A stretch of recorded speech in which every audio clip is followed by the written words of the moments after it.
नमस्कार, मैं Abhay yoga reiki healing training centre से। दोस्तों, हमारा आज का ये वीडियो आप लोगों के द्वारा किए गए प्रश्नों के उत्तर है, जिसमें किसी ने पूछा है कि अच्छे लोगों की मृत्यु जल्दी क्यों हो जाती है और बुरे लोग ज़्यादा क्यों जीते हैं। जैसे उदाहरण दिया उन्होंने स्वामी विवेकानंद जी का 39 ईयर्स की एज में वो अपनी इस धरती से अपना जो है उनका इस देह का उन्होंने त्याग कर दिया।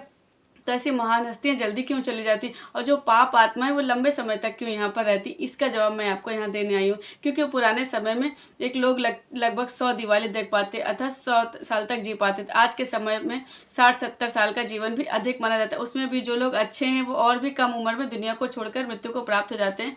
आपने लोगों को कहते हुए सुना कि भगवान अच्छे लोगों को जल्दी बुला लेते हैं। आप लोगों ने ये बात सुनी होगी, राइट। आप लोगों ने भी अपने आसपास देखा होगा। लेकिन क्या आपको पता है कि ऐसा क्यों होता है कि दूसरों का भला करने वाले अच्छे लोग बुरे और दुष्ट लोगों की तुलना में जल्दी मृत्यु को प्राप्त करते हैं। आपने लोगों को ये भी कहते सुना होगा कि इस भले को इतनी जल्दी क्यों मौत आ गई और दुष्ट पापी आत्मा अभी तक क्यों मरता क्यों नहीं है। तो ऐसा क्या सच में ऐसा होता है या इसके पीछे कोई कारण है? आइए इसके बारे में थोड़ा मैं विस्तार से आपको बताती हूँ। तो इसमें गीता में भगवान श्री कृष्ण जी कहते हैं कि जिस व्यक्ति ने जन्म लिया उसकी मृत्यु जरूर होगी। और हमारे सनातन धर्म में माना जाता है कि किसी व्यक्ति के मरने से पहले ही तय हो जाती है कि उसके जन्म कहाँ होगा, माता पिता कौन होंगे, उसका ब्याह, यहाँ तक कि ये भी तय होता है उसकी मृत्यु कहाँ और कब होगी। अर्थात ये सारी बातें पहले से तय होती है। जिस सभी धर्मों में मृत्यु को एक अटल सत्य माना गया और जिसने भी जन्म लिया वो एक ना एक दिन जरूर मरेगा ही मरेगा। जैसे कि जीवन और मृत्यु वो भगवान के हाथ में, परमात्मा के हाथ में। सुना ही है कि जितनी चाबी भरी राह ने उतना चले खिलौना। ये बात सत्य है कि परमात्मा ने जिसको जितना जीवन दिया है, हम तो खिलौना जिसकी चाबी भगवान के हाथ में और सभी उसकी इच्छा से ही होती। हिंदू धर्म में तो हम ये मानते रखते हैं कि भगवान हर अच्छे मनुष्य को किसी न किसी उद्देश्य के साथ इस धरती पर भेजते हैं और जब वो उद्देश्य पूरा हो जाए तो भगवान उन्हें वापस बुला लेते हैं। अच्छे लोगों की मृत्यु भी अच्छे कर्मों पर ही निर्भर करती है। कलयुग में इन लक्षणों में बताया गया कि पापी चिरायु सुकृति गदायु।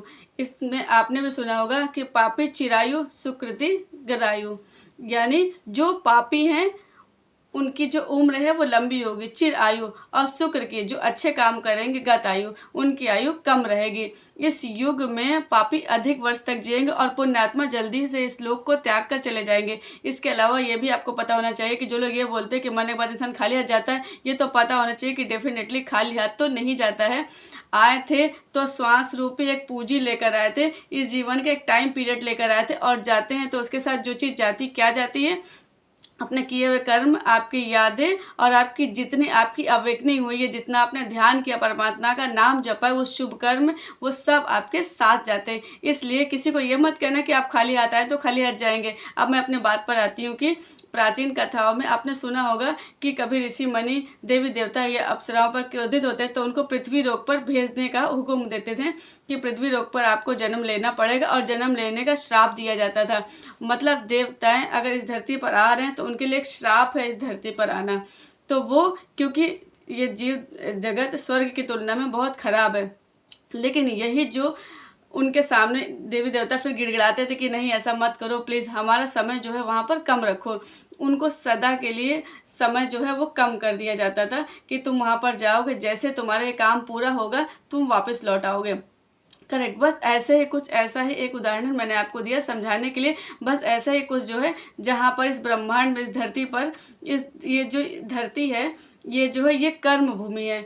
ये कर्म भूमि, कर्मों के हिसाब से यहाँ पर यात्रा तय होती है। जब हम जन्म लेकर यहाँ आते हैं तो हम इस मृत्यु लोक में यहाँ पर इतनी माया घेर लेती है और इस जगह पर रहने वाली चीज़ों से हमें मोह हो जाता है, फिर छोड़कर नहीं जाना चाहते, हम ज़्यादा समय तक जीना चाहते हैं। लेकिन जिसकी जीवात्मा ने यहाँ तो या तो अच्छे कर्म या बुरे कर्मों के हिसाब से, जब वो व्यक्ति जिसने बहुत बुरे कर्म किए होते उसको इस धरती पर एक सज़ा के तौर पर भी भेजा जाता है।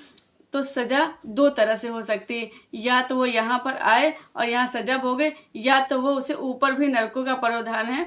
नर्क लोग जैसी जगह होती है, मेरे गुरुदेव ने मुझे दिखाया है, अंतिम जगत में जाकर नरकों को भी देखा जा सकता है। एस्ट्रल ट्रेवल करके भी वहाँ पर पहुँचा जा सकता है, पर उसके लिए बहुत सारे रूल्स है, एकदम से स्पष्ट सब कुछ नहीं किया जा सकता, लेकिन ये होते हैं। तो उन्हें इस धरती पर भेजा जाता है एज ए सज़ा के लिए, इस धरती पर जाके नर्क जैसा जीवन जियो। नर्क जैसा जीवन जियो या तो वहाँ नर्क बदलो, एक धरती पर नर्क जैसा जीवन जियो, दोनों ही पॉसिबिलिटी होती है। जब उन्हें धरती पर भेजा जाता है तो ज़्यादा लंबा समय दिया जाता है कि लंबा समय तुम इस धरती पर जाकर अपने कर्मों को भोगने का टाइम मिले, ऐसा ज़्यादा लंबा समय दिया जाता है। और क्योंकि ज़्यादा लोग को लूटा है, उन्हें दुख पहुँचा है, उन्हें तकलीफ दी है, तो यहाँ पर भी तुम्हें लंबे समय के लिए सज़ा भुगतनी पड़ेगी, इसका उस दुख का बदला तुम्हें चुकाना पड़ेगा। और इसी प्रकार जो है ना, जिस इंसान ने बहुत अच्छे कर्म किए होते हैं उनको बस थोड़े से कर्मों का भुगतान करना होता है, और जैसे वो कर्मों का भुगतान पूरा होता है वो लोग चले जाते हैं। हमने देखा भी है ऐसी बात, जीवन में जो बहुत अच्छे लोग होते हैं वो जल्दी चले जाते हैं। इसका मतलब ये बिल्कुल भी नहीं, इसका मतलब बिल्कुल भी नहीं कि अगर कोई लंबा जी रहा है तो डेफिनेटली उसके बुरे कर्म हो गए। नहीं नहीं, बिल्कुल भी नहीं, ऐसा बिल्कुल नहीं है। इसका अर्थ है भगवान ने एक व्यवस्था बनाई है, एक व्यवस्था है, और कुछ लोगों के पास लंबा समय दिया जाता है, उनके अगर अच्छे काम करने वालों को भी समय दिया जाता है ताकि जगत का कल्याण हो सके। ये बहुत सी बातें परमात्मा के द्वारा डिसाइड की जाती है, इसमें आपका मेरा इंटरफेरेंस बहुत कम होता है। लेकिन मेरे गुरुदेव बताते हैं कि उन्होंने बहुत सारी भागवत ऊपर सीक्रेट पर से पर्दे हटाकर बताते हैं। ये वास्तव में हम चाहते हैं, गुरुदेव ने बताया है कि अगर वो कोई व्यक्ति धरती पर अपना काम पूरा नहीं कर पाया और उसका टाइम पूरा होने वाला है, लेकिन उसने शुभ कर्म किए और थोड़ा ही टाइम उसको और चाहिए वो अपना काम पूरा कर सके, तो ऐसे लोगों को जीवन में बढ़ाने के लिए प्रोविज़न भी होता है, लेकिन ये गुरु की कृपा से ही ऊपर के लोगों में तय होता है। मतलब गुरु की कृपा से भी समय बढ़ाया जा सकता है, ये पॉसिबिलिटी होती है। लेकिन आम तौर पे जिस समय पर जिसको निश्चित होता है, आम तौर पे इवन भगवान राम जैसी महान हस्ती भी जब इस धरती पर आए तो आपको याद होगा अंतिम एपिसोड में जब यमराज उनको याद दिलाने के लिए आए कि प्रभु जितना समय आपने इस धरती पर अपने लिए निर्धारित किया था वो पूरा हो चुका है, आप चाहें तो इस अवधि को बढ़ा लें, लेकिन मेरा काम है आपको याद दिलाना कि आपका समय पूरा हो चुका है।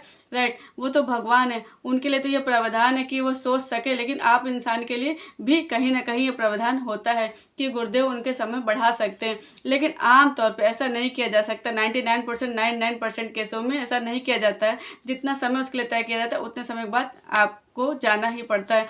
तो सबसे बड़ी बात है आप अपना लक्ष्य पूरा करते हैं, ज्ञान नहीं करते। कुछ लोग कहते हैं कि अच्छे काम करने वालों को लंबा जीवन देना चाहिए और बुरे काम करने वालों को छोटा जीवन देना चाहिए। लेकिन याद रखिए भगवान ने जो व्यवस्था बनाई है वही उत्तम है, श्रेष्ठ है, क्योंकि स्मृति लोक में रहना और जीवन व्यतीत करना हमारा लक्ष्य नहीं है।